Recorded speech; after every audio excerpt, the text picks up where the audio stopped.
Welcome to the Deep Dive. Today we're tackling something I find genuinely fascinating, maybe even a bit unsettling. It's about the power, the sheer power of just one single word. Not just how a word describes something, but how it can actually, rewrite history, change how everyone sees things, and even get a medicine completely banned. Sounds almost unbelievable, doesn't it? But language is incredibly powerful. Absolutely. Yeah. So our mission today on this deep dive is to really unpack how this specific word, marijuana, was. I mean, it feels like it was engineered, deployed almost like a weapon. A linguistic weapon, yeah. Exactly. And the target. Ah. Something that for ages was just a widely used medicine called cannabis. Sure. We want to pull back the curtain on how this word swap happened, how deliberate it was, and look at the massive ripple effects, on doctors, on the public, and right into federal law. It's a deep rabbit hole. It really is. So as we start, maybe just think for a second.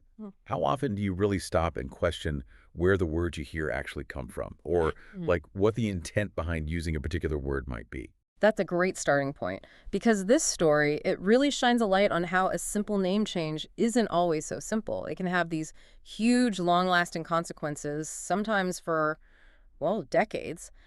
The words people choose to use, and maybe even more importantly, the words they choose not to use, that tells you a lot. Okay, so let's set the scene. What was the situation before this word switch? Our research makes it pretty clear cannabis wasn't controversial, medically speaking. Not at all. For nearly 100 years, think mid-1800s, right up to about 1942, doctors in America routinely prescribed cannabis, tinctures, extracts. It was standard stuff. Wow, okay, so not some underground thing. Definitely not. It was listed in the U.S. Pharmacopoeia for that whole time. And for anyone listening who doesn't know, the Pharmacopoeia is basically the official book of recognized medicines. Being in there, that meant it was legitimate. Established on pharmacy shelves. Yeah, exactly. Sitting there next to, other common remedies. It wasn't seen as weird or dangerous. It was just another tool doctors used for all sorts of things. Pain, anxiety, sleep issues, even helping with childbirth discomfort, apparently. A familiar medicine. It's really hard to picture that now, isn't it? Imagine walking into a pharmacy back then, and cannabis is as normal as grabbing aspirin today. Accepted. Understood. Medicine. Right. So the big question is, what happened? How did it go from that to what it became? Something condemned. It feels like a complete reversal. Yeah. And you're saying the change wasn't driven by new science. That's the key. The shift didn't come from a lab or a clinical study showing sudden danger. It started with language. A different word started creeping in. And this is where marijuana enters the picture. Precisely. Our records show, starting around the 1910s, but really ramping up in the 20s and 30s, newspapers started using this term, marijuana. Which wasn't the medical term. Not at all. It was described as a Mexican slang term. And critically, most American doctors and pharmacists at the time, they wouldn't have even recognized the word marijuana. They knew cannabis. Ah, I see. So cannabis had all this medical history, this legitimacy from the pharmacopoeia. Exactly. Decades of it. But marijuana, it had zero medical weight in the U.S. context. It sounded foreign, unfamiliar, and that was its power for the people who wanted to demonize the plant. It created distance. A huge psychological distance. Suddenly, it's not the familiar medicine from the pharmacy anymore. It's framed as something alien, exotic, and therefore easy to paint as unknown and dangerous. It's a classic othering tactic, really, using language to make something familiar seem foreign and scary. And that foreign, scary thing becomes the perfect fuel for a moral panic, right? Is this where Harry Anslinger comes in? This is exactly his moment. Harry Anslinger, head of the Federal Bureau of Narcotics, he basically built his whole campaign, his crusade against this plant, not on the medical evidence for cannabis, but on this new foreign-sounding word, marijuana. So he weaponized the word itself. Absolutely. It became the cornerstone of the propaganda. Fear was the main tool. The Bureau didn't just go after the plant, they went after the word. Suddenly, headlines are filled with these lurid tales, as our sources put it. Like reefer madness kind of stuff. Exactly, that kind of sensationalism. Killer weed, marijuana addicts, stories linking it to violence, insanity, often with really ugly racist undertones targeting minority communities.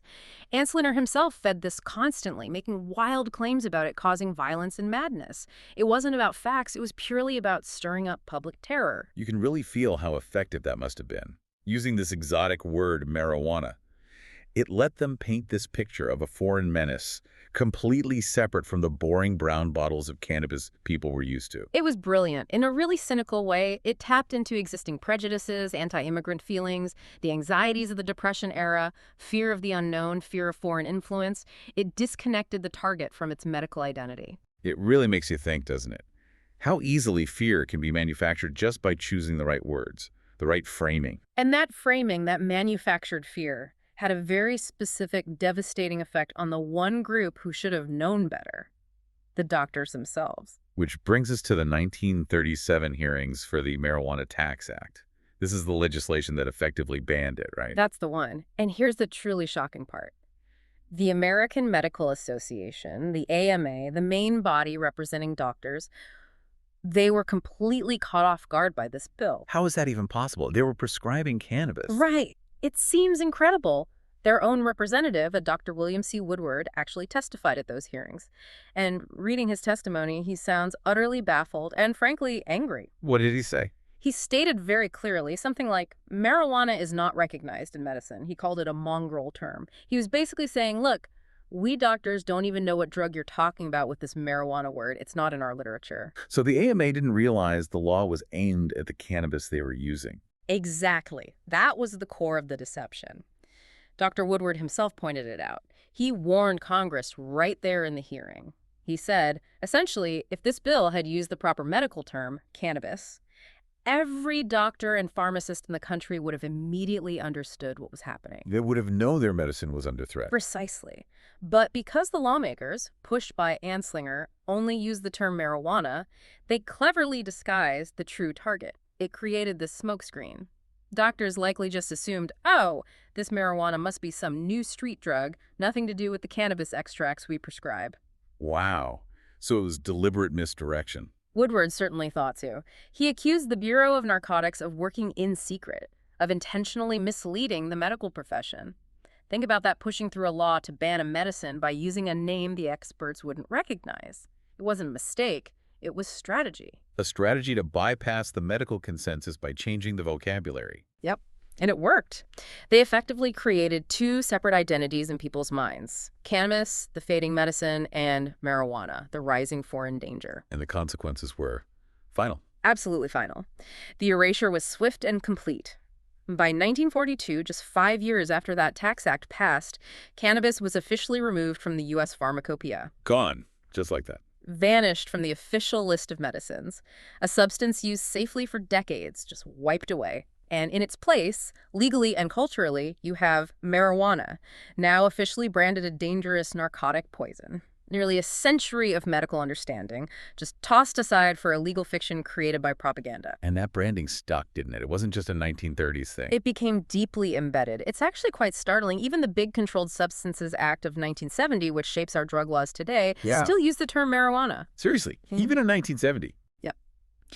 It classified marijuana as Schedule Paris, meaning, according to the law, no accepted medical use and high potential for abuse. It cemented that original linguistic trick right into modern federal law, continuing the legacy of that calculated word swap. So tying it all together, the switch from cannabis to marijuana wasn't just like an update or a mistake. Not even close. This whole deep dive points to one conclusion. It was a deliberate, strategic move. The goal was to leverage fear, particularly xenophobia, to confuse and sideline the medical experts, and ultimately to outlaw a medicine using language as the primary weapon. The ban wasn't driven by science. It was driven by vocabulary. It's truly staggering when you lay it out like that. We've basically traced how one word choice, made decades ago with clear intent, had these massive, long-lasting impacts on law, medicine, and culture. It didn't just rename a plant, it rewrote its entire story. From medicine to menace, based on a word. Yeah. And the lesson from all this, the so what for us today, it feels huge. It really shows the incredible power language has, doesn't it? Not just in how we talk, but in actually shaping policy, shaping what people believe, even distorting science for generations. And that power isn't just historical trivia. It's still very much active. The words chosen, the frames used, they subtly guide our thinking all the time, often without us realizing it. Absolutely. Which leads us to that final thought for you, the listener. Next time you come across a new term, maybe something that sounds a bit exotic or unfamiliar for something you thought you already knew, just take a beat. Ask yourself, is this just another name? Or could it be something more? Could it be a linguistic tool chosen very carefully, maybe to shift how you see it and ultimately to shape its future? It's definitely something worth keeping in mind. Language matters. A lot.